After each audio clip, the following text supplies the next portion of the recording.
Morning views ഇന്ന് market 24,400 എബോവിൽ hold ചെയ്തിട്ട് കാണുന്നത്.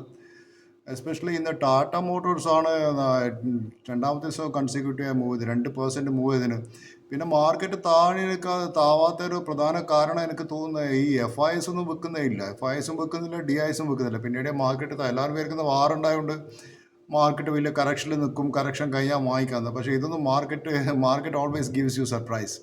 അതുകൊണ്ട് അങ്ങനെയുള്ള കറക്ഷൻ വാർ കഴിഞ്ഞിട്ട് വാങ്ങിക്കാമെന്നുള്ള ആൾക്കാർ ഉദ്ദേശിക്കുന്നുണ്ടെങ്കിൽ ഐ തിങ്ക് അങ്ങനെ ഒരു ബൈയിങ് കിട്ടിയാൽ നല്ലതാണ്. പക്ഷേ ആക്ച്വലി പറയാന്ന് വെച്ചാൽ നമ്മൾ അങ്ങനെ എല്ലാം ആലോചിക്കേണ്ടത്. പക്ഷേ മാർക്കറ്റിൽ എല്ലാ ദിവസവും ഈ മാർക്കറ്റ് ഈസ് ഗിവിങ് ഓപ്പർച്യൂണിറ്റി.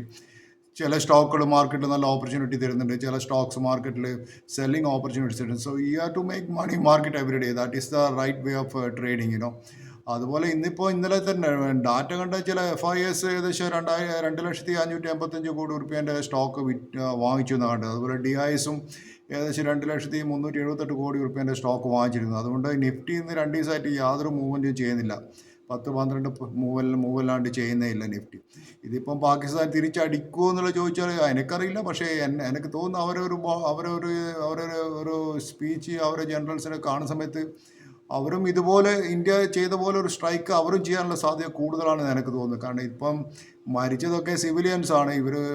അവർ പാകിസ്ഥാൻ പറയുന്ന പോലെ അവരെ മദ്രസയും മോസ്കിൻ്റെ മുകളിലാണ് ബോംബൊക്കെ വീണെന്ന് പറയുന്നത് കേൾക്കുന്നത്. ഇതൊക്കെ രണ്ടുപേരും പറയുന്നു. പക്ഷേ we don't C any independent journalist അവിടെ പോയിട്ട് ഇത് കണ്ടിട്ട് റിപ്പോർട്ട് ചെയ്യുന്നത് ഞാനിതിൽ കണ്ടിട്ടില്ല. പക്ഷേ എനിക്ക് തോന്നുന്നു വെച്ചാൽ ഈ മദ്രസാസും അവിടെയുള്ള മോസ്കൊക്കെ is all the motivating centres for the terrorist people.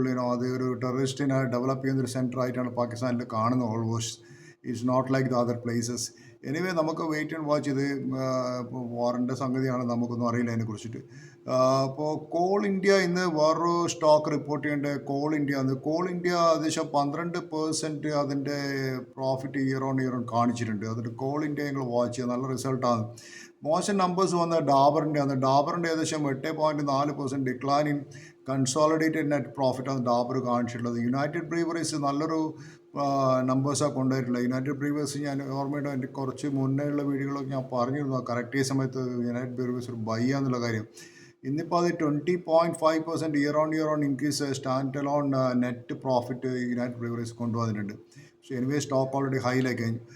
Blue സ്റ്റാറും നല്ല നമ്പേഴ്സാണ് കൊണ്ടുവരുന്നത്. 20.6% റൈസ് ഇൻ നെറ്റ് പ്രോഫിറ്റിലാണ് കാണിച്ചിട്ടുണ്ട്. പിന്നെ ടാറ്റ കെമിക്കൽസ് കുറച്ചായി കാണുന്നത്. Tata Chemicals is always net ലോസിലാണ് കാണുന്നത്. 56 crores ലോസിലാണ് കാണിച്ചിട്ടുള്ള ടാറ്റ കെമിക്കൽസിൻ്റെ. ഇന്നത്തെ ഏർണിങ്സ് കാണുന്ന LNTൻ്റെ വലിയ കുഴപ്പമില്ലാതെ കേൾക്കുന്നത്. അതുപോലെ ഏഷ്യൻ പെയിൻറ്റിൻ്റെ ഇന്നലെ നിങ്ങൾ റിസൾട്ട് കണ്ടിട്ടുണ്ടാവും. ഏഷ്യൻ പെയിൻറ്റ് ഭയങ്കരമായിട്ട് ഡിക്ലൈൻ ചെയ്ത സ്റ്റോക്ക് 2,300 താഴെയൊക്കെ ഏഷ്യൻ പെയിൻറ്റ് വരുമെന്ന് എനിക്ക് തോന്നുന്നു. എങ്ങനെയാണെങ്കിലും ഏഷ്യൻ പെയിൻറ്റിന് പിന്നെ വലിയൊരു കോമ്പറ്റേറ്റർ ബിർള ഓപ്പസ് ഉണ്ട് മാർക്കറ്റിൽ. ബിർള ഓപ്പീസ് ഇപ്പോൾ മാർക്കറ്റ് ക്യാപ്ചർ ചെയ്തുകൊണ്ടിരിക്കുകയാണ്. ഒരു ടൈറ്റാൻ്റെ കുഴപ്പമില്ലാത്ത റിസൾട്ടാണ് കേട്ടത്. പിന്നെ ബ്രിട്ടാനിയ ബയോകോണ്ടൊക്കെ റിസൾട്ട് ഇന്ന് വരാൻ പോകുന്നതെന്നാണ് കേട്ടിട്ടുള്ളത്. സോ ഇപ്പോൾ ഞാൻ കാണുന്നതെന്ന് വെച്ചാൽ ICICI ബാങ്ക് ഇന്നത്തെ ട്രേഡിൽ ഇൻട്രാഡേയിൽ ഒരു 1,452 ICICI ബാങ്ക് അതൊരു ഷോർട്ടിങ് ഓപ്പർച്യൂണിറ്റി ഞാൻ കാണുന്നത്. Anyway this is not a buy or sell recommendation. ഞാൻ എൻ്റെ ഒരു വ്യൂ പറഞ്ഞാണ്. എനിക്കൊന്ന് അവിടെ ഒരു സെല്ല് വരാൻ സാധ്യതയുണ്ട്. അതുപോലെ അഡാനി ഇന്ന് നന്നായി ചേരുന്നു. അഡാനി 1,369 വരെ ഫ്യൂച്ചർ പ്രൈസ് പോയത് അവിടെ സെല്ല് വന്ന് പിന്നെയും. സോ അഡാനി ഈസ് ഓൾമോസ്റ്റ് ഹൈയിലുള്ളത് ഇപ്പോൾ അഡാനി.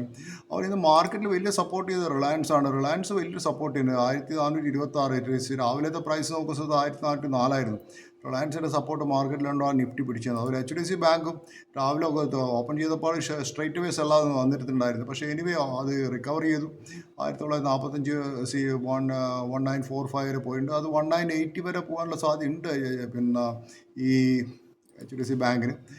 ടാറ്റ മോട്ടോഴ്സ് തന്നെ കൺസിസ്റ്റൻ്റ്ലി പെർഫോം ചെയ്യുന്നത്. ടൈറ്റാൻ ഇന്ന് ഞാൻ റിസൾട്ട് കുഴപ്പമില്ല ടൈറ്റാൻ്റെയും. സോ ഇതൊക്കെയാണ് ഇന്ന് മാർക്കറ്റിനെ കുറിച്ച് പറയാനുള്ളത്. Anyway thank you for viewing my channel. Please subscribe my channel and support my channel. This is not a financial advice. You have to consult with your financial advisor before taking any financial decision. Have a nice day.